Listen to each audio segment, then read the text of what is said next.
दो लड़कियां होती हैं जो कि साथ साथ रह रही थी, साथ साथ खा रही थी, साथ साथ पी रही थी। दो बहनों से बढ़कर उन दोनों में प्यार था और जो कि दोनों की दोनों वो कॉल गर्ल का काम करती थी। वो नए नए ग्राहकों के पास जाती थी, उनके साथ काम करती थी। इसी बीच में एक दिन एक लड़की की तबीयत खराब हो जाती है और उसको एक जो कि उसका परमानेंट कस्टमर होता है उसके पास में उसको जाना होता है, उसकी तबीयत खराब हो जाती है तो वो अपनी सहेली को भेज देती है और वो कहती है कि ध्यान रखना, अच्छे तरीके से बात करना, अच्छे तरीके से बोलना, कुछ भी अपशब्द मत बोलना। जब ये बात उसकी सहेली बोलती है जो कि बहन से भी बढ़कर थी, वो जैसा कहती थी उसका कहना मानती थी। वो अच्छे कपड़े पहन कर जाती है उस लड़के के पास में और जब वो वहां से अपना काम खत्म करके आ रही थी तो जो एक रकम होती है, जो पैसे मिलते हैं उससे कई गुना यानी कि 4-5 गुना रकम उसको मिलती है। उसको लालच आ जाता है और लालच आने के बाद वो ऐसा कदम उठा देती है। फिर उसके बाद में जिसने इस कहानी को सुना वो सब सोचने पर हैरान हो गए कि क्या वाकई में ऐसा हो सकता है। जो कल तक एक साथ रह रही थी, एक दूसरे से बेहद प्यार करती थी, वो आज एक दूसरे की जिंदगी तबाह करने पर कैसे उतर गईं, एक दूसरे की जिंदगी कैसे बर्बाद कर सकती है। राम राम, नमस्कार, सत श्री अकाल, जय हिंद दोस्तों। मेरा नाम है जीत सैन और ये सच्ची घटना है झारखंड के जिला उधम सिंह की। एक लड़की एक लड़के को नंबर देती है और कहती है कि इस नंबर पे तुम बात कर लेना, तुम जैसी लड़की चाहोगे तुम्हें मन पसंद ऐसी ही लड़की मिल जाएगी, तुम जहाँ पर कहोगे तुमको वहां पर लड़की मिल जाएगी। एक दिन वो लड़का जब फोन करता है तो मैडम फोन उठाती है और वो कहता है कि मुझे रात बिताने के लिए एक लड़की चाहिए। तो मैडम अपनी संतुष्टि के लिए कह देती है कि मुझे पैसे एडवांस में 50% पहले चाहिए, 50% बाद में। वो कह देता है कि ठीक है।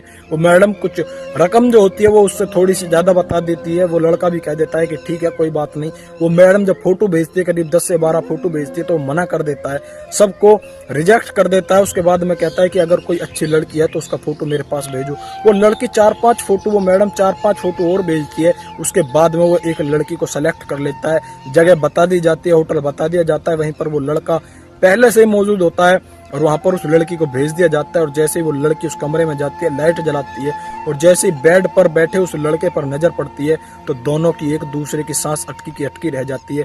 दरअसल वो लड़का कोई और नहीं उसी लड़की का पति था और वो लड़की कोई और नहीं उसी लड़के की पत्नी थी। एक दूसरे को देखकर वो लड़का कुछ कह पाता है, इसी बीच में वो लड़की उस लड़के पर इतनी हावी हो जाती है, उसको गाली गुप्तार देने लगती है, कहने लगती है कि तुम ही अच्छे नहीं हो।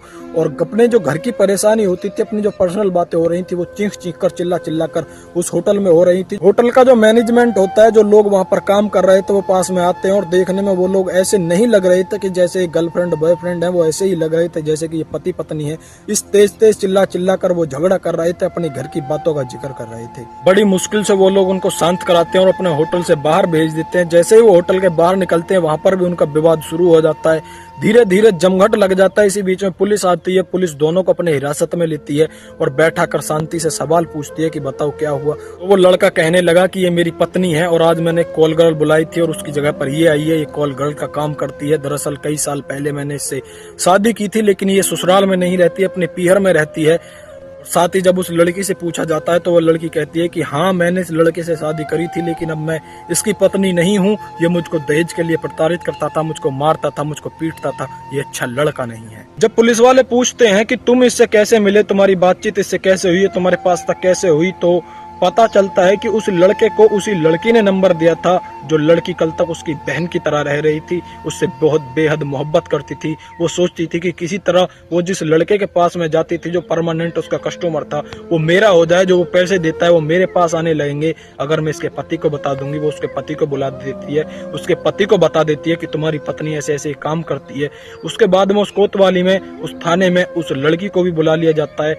बाद में उन सभी का समझौता हो जाता है। उसके बाद में भी पुलिस वाले बताते हैं कि मैंने जिंदगी में पहला एक ऐसा केस देखा है जिसके बाद मैं परेशान हूँ, समझ में नहीं आ रहा कि किसकी गलती है और कौन बेगुनाह है। बाद में पुलिस वाले उन दोनों को रिहा कर देते हैं, छोड़ देते हैं, वो अपने घर चले जाते हैं। लेकिन उसके बाद में भी वो दोनों एक दूसरे पर मुकदमा कर देते हैं, एक दूसरे की गलतियां बताने लगते हैं। दोस्तों, इस वीडियो का उद्देश्य किसी को डराना धमकाना बिल्कुल भी नहीं है, बल्कि आपको जागरूक करना, आपको सचेत करना है। आप सभी ने इस वीडियो से क्या सीखा, आप सभी की राय इस वीडियो पर क्या है, कमेंट सेक्शन में जरूर बता देना। हो सके तो इस वीडियो को ज्यादा से ज्यादा मात्रा में शेयर कर देना। जय हिंद, जय भारत।